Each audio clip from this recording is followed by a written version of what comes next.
नमस्कार दोस्तों, the insider view YouTube channel में आपका बहुत बहुत स्वागत है। मेरा नाम है राहुल।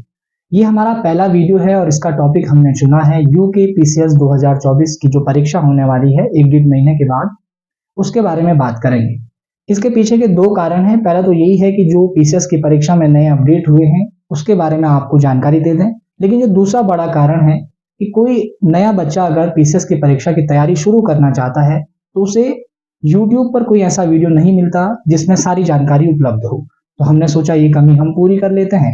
तो आज की वीडियो में हम एक तो पीसीएस के बारे में सारी डिटेल बताएंगे, यानी कि इसका एग्जाम फॉर्मेट क्या होता है, कितने चरणों में ये परीक्षा होती है, मेरिट कैसे बनती है, मेंस में कौन कौन से पेपर होते हैं, कौन कौन से सब्जेक्ट होते हैं, जो नया सिलेबस आया है वो क्या है और जो पिछला था वो क्या था, इसके बारे दोनों को कंपेयर कर आपको बताएंगे। इंटरव्यू कितने नंबर का होता है, फाइनल मेरिट कैसे बनती है, इन सभी सवालों को आपके सामने रखने वाले हैं ताकि आप अपने तैयारी का खाका तैयार कर सकें कि आपने कैसे कैसे इसकी तैयारी करनी है। तो चलिए, सबसे पहले आप पॉइंट देख रहे होंगे कि न्यू अपडेट, ये मैं आपको बताऊंगा पेपर पैटर्न के साथ, क्योंकि पेपर पैटर्न में जब हम मेंस की परीक्षा को डिस्कस करेंगे तो वहीं पर बहुत सारे बदलाव हुए हैं, वो मैं वहां पर आपको बताने वाला हूं। सबसे पहले हम डिस्कस कर लेते हैं एग्जाम फॉर्मेट।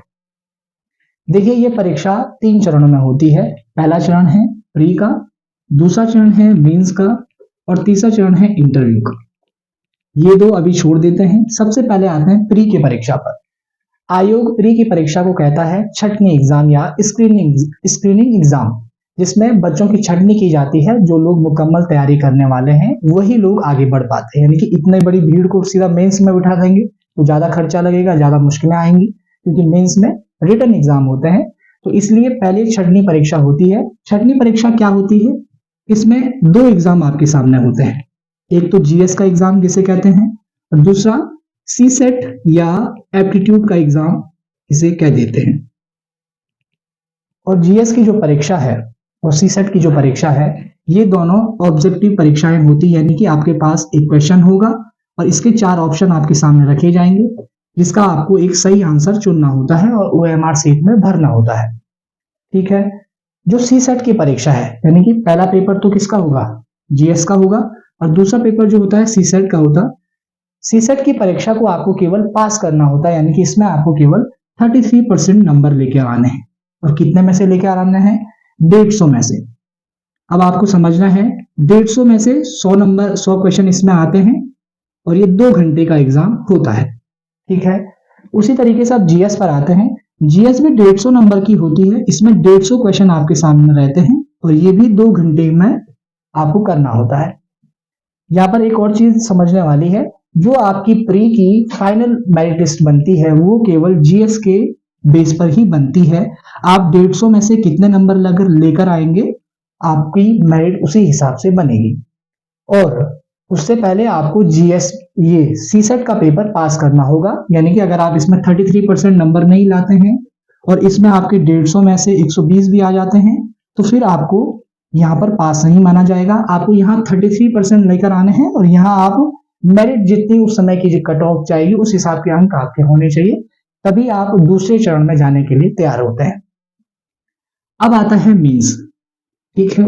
मीन्स की जो परीक्षा है, प्री की तो हो गई, प्री एक अलग चरण है। मेंस और इंटरव्यू ये दोनों साथ में चलते हैं, क्योंकि जो फाइनल मेरिट लिस्ट बनेगी वो इन 2 परीक्षाओं के बेस पर बनती है। तो जो नया पैटर्न आया है, जो नया अपडेट हुआ है, वो ये अपडेट हुआ है कि जो इंटरव्यू है, इंटरव्यू अभी 150 नंबर का हो गया है और जो 1500 नंबर का मेंस पहले भी होता था और अभी भी 1500 नंबर का मेंस होगा, लेकिन पेपर में कुछ बदलाव हो गए हैं। अब हम उन बदलावों को समझते हैं।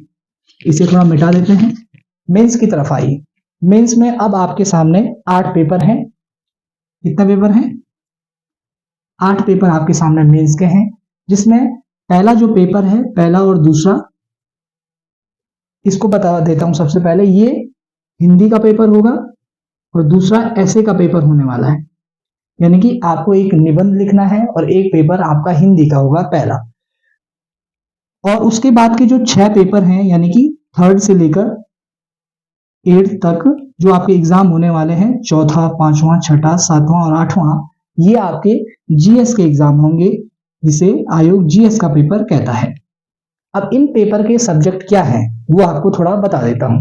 उससे पहले एक चीज आपको बता दूं कि ये जो हिंदी का पेपर है ये 150 नंबर का होगा, और ये जो ऐसे वाला पेपर है ये भी 150 नंबर का होता है, ठीक है। और ये दोनों मिलाकर 300 नंबर हो जाएंगे।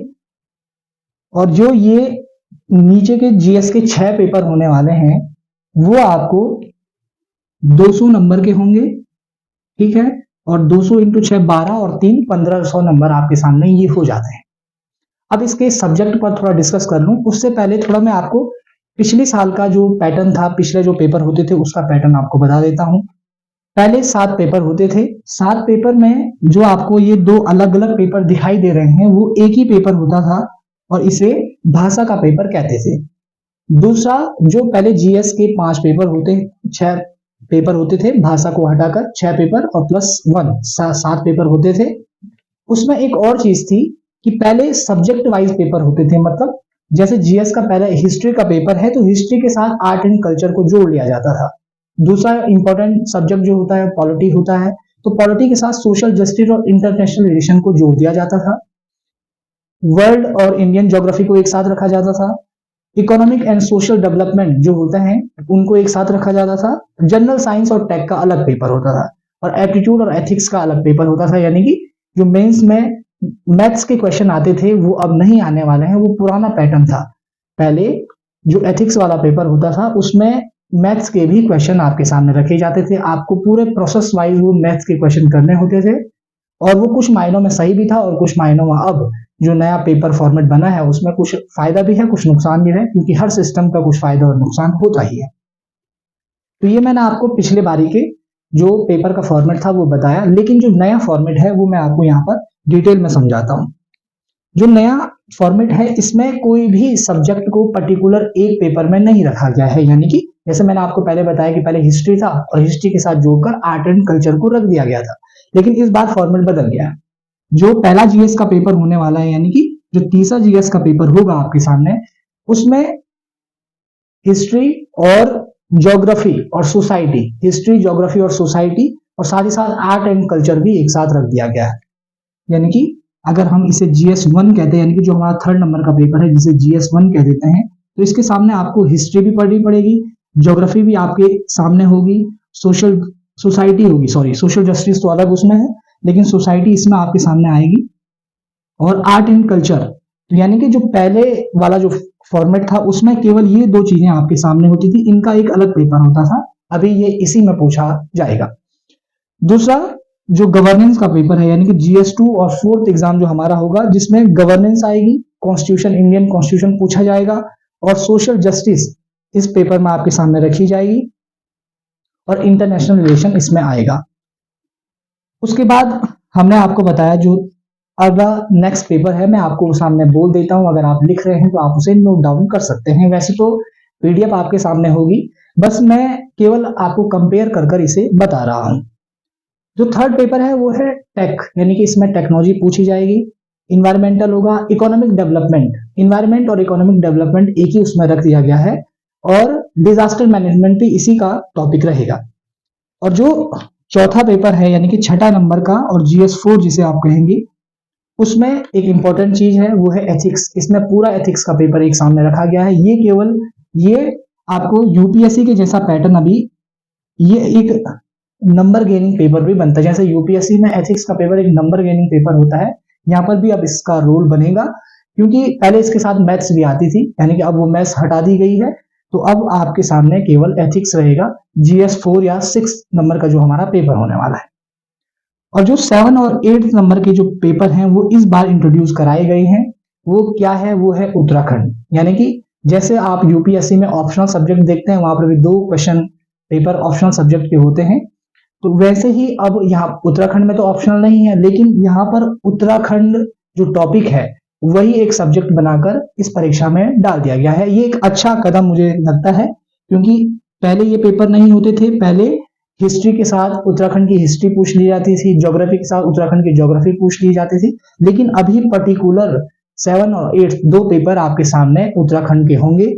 इसमें अगर मैं बताऊं कि जो 7 पेपर है यानी कि जो पेपर फर्स्ट होगा उत्तराखंड का, उसमें उत्तराखंड का जो हिस्ट्री है, जो उत्तराखंड बनने का सफर है, वो आपके सामने रखा जाएगा। यानी कि यूके की जो हिस्ट्री है, हिस्ट्री हो गई, जो एक प्रोसेस रही, एक लंबी यात्रा रही उत्तराखंड की, पहले से लेकर आज तक उत्तराखंड का जो इतिहास है, जो हमें ग्रंथों में मिलता है, वो सारा इतिहास पहले पेपर इसका होगा। दूसरा जो पेपर होने वाला है, जो उत्तराखंड का ज्योग्राफिकल, इकोनॉमिकल, डिजास्टर मैनेजमेंट का जो टॉपिक है, वो सारे दूसरे या इस एग्जाम में आपके सामने रखे जाएंगे। ज्योग्राफी हो गई, उत्तराखंड की इकोनॉमिक्स हो गई, उत्तराखंड की इकोनॉमी कैसे काम करती है, वो सारी व्यवस्थाएं हैं, जो नए उपाय किए जा सकते हैं, वो सारे इसमें आएंगे। और जो इंपॉर्टेंट टॉपिक है उत्तराखंड के लिए, डिजास्टर मैनेजमेंट, आपदा जो उत्तराखंड में बहुत बार देखने को मिलती है, तो उसके लिए भी एक अलग सेक्शन रख दिया गया है। तो ये सारी व्यवस्था हो गई। उसके बाद अगर आप इस परीक्षा को पास कर लेते हैं तो आप पहुंच जाते हैं इंटरव्यू में, और इंटरव्यू आपके सामने 150 नंबर का होगा, और 1500 और 150 1650 नंबर जो टोटल हो जाते हैं। ये पिछले पैटर्न में 1700 नंबर होते थे, लेकिन अभी 1650 से ही आपकी मेरिट लिस्ट बनेगी और आप इस परीक्षा को पास करेंगे। अब मैं आपको बता देता हूं थोड़ा, अगर आप इसकी तैयारी करना चाहते हैं तो इसका क्या पैटर्न हो सकता है। अगर आप आयोग के पेपर को फॉलो करते हैं तो आपको समझ आएगा कि अब उत्तराखंड लोक सेवा आयोग भी अपने तौर तरीके बदल रहा है। इससे पहले एक पेपर हुआ था ARO और RO का, जिसमें आपने क्वेश्चन के पैटर्न को देखा होगा कि पूरा बदल दिया गया है। अगर आप RO और ARO और पिछला जो NT का पेपर हुआ था, इन दो पेपरों को आप कंपेयर करेंगे तो आपको NT का पेपर बहुत वीक लगेगा, आपको लगेगा ये बहुत आसान है, ग्रुप C के लेवल का पेपर हो गया है। क्योंकि अब आयोग ने RO और ARO की परीक्षा से अपने सवालों को बदल दिया है। अब आयोग भी जो यूपीएससी की परीक्षा होती है उसके जैसे पैटर्न पर अपना एग्जाम कराना चालू करा है।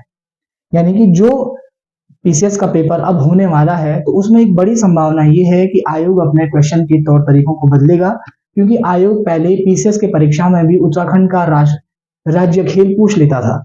तो अब शायद ये इस तरीके से बदलाव करने की मूड में है, और हमें दिखाई भी दे रहा है, जो पेपर अगर हम देखते रहते हैं कि जो पेपर हो रहे हैं आयोग की तरफ से, उनमें थोड़ा थोड़ा बदलाव देखने को मिल रहा है, और अब हमें एक पीसीएस के लेवल का एग्जाम देखने को जरूर मिलेगा। अगर आप इसकी तैयारी करना चाहते हैं तो केवल प्री से तैयारी नहीं होती है, चाहे यूपीएससी हो, चाहे पीसीएस के कोई भी एग्जाम हो, आप उत्तर प्रदेश हो, एमपी हो, राजस्थान हो, किसी भी परीक्षा की तैयारी कर रहे हो, तो वहां पर आपको समझना होगा कि आपको प्री के साथ साथ ही मेंस को पढ़ना होता है, तभी जाकर वो एक मुकम्मल तैयारी होती है। क्योंकि हिस्ट्री आपको प्री में भी आएगी और आपको मेंस में भी लिखनी पड़ेगी। लेकिन अगर आप चाहेंगे कि पहले मैं केवल प्री की तैयारी कर लूं, फिर आपको टाइमिंग क्या रहती है, अभी उत्तराखंड आयोग भी बड़े टाइमिंग के साथ काम कर रहा है, धड़ाधड़ पीसीएस करा देता है, वरना 5-5 6-6 साल में होते थे। तो अब क्या आपको इतना गैप मिलेगा? आप अगर खाली अधखिचड़ी तैयारी, अधखिचड़ी वर्ड होता है ना गढ़वाली में, कि जो न पूरा है न आधा है, बिल्कुल बीच में आप फंस से जाते हैं, तो वो आपको कर ऐसे ना फंसे आप, आपकी एक मुकम्मल तैयारी हो और आप पेपर अच्छे से दें, पूरी तैयारी के साथ दें। तो इसलिए आपको प्री के साथ साथ मेंस को पढ़ना होगा, और साथ ही साथ लिखने की पूरी प्रैक्टिस करनी होती है। सारा खेल क्या होता है, लिखने का होता है।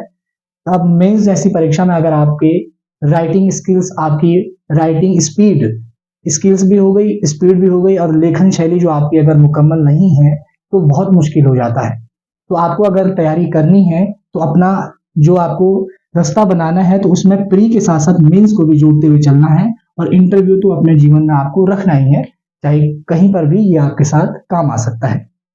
तो अब आपके सामने एक पूरा वीडियो है जिसमें हमने आपको बताया कि उत्तराखंड का जो पीसीएस की परीक्षा है उसका एग्जाम फॉर्मेट क्या है, मेंस का एग्जाम फॉर्मेट क्या है, मेंस का जो पेपर पैटर्न है वो अभी हमें आपके सामने डिस्कस करना है। क्योंकि अब जो ऑप्शनल पेपर जैसा उत्तराखंड का पेपर हो गया है, इसका अनुमान लगाना थोड़ा अभी मुश्किल है, लेकिन इसका अनुमान लगाया जा सकता है कि कैसे सवाल आपके सामने रखे जाएंगे। हमें पिछले सालों के पेपर में जो उत्तराखंड के इतिहास से प्रश्न पूछे गए थे, उत्तराखंड की ज्योग्राफी से प्रश्न पूछे गए थे, उनके साथ थोड़ा सा कंपेयर करना पड़ेगा, और एक समझना पड़ेगा कि इस प्रकार के सवाल आपके सामने रखे जा सकते हैं मेंस में, और उन पर भी हम चर्चा करेंगे। आगे हमारे साथ बने रहें, वीडियो को देखते रहें, चैनल को सब्सक्राइब जरूर कीजिएगा। ये हमने नया चैनल बनाया है। हमारे साथ बने रहने के लिए, वीडियो को देखने के लिए आप सभी का प्रेम पूर्वक धन्यवाद।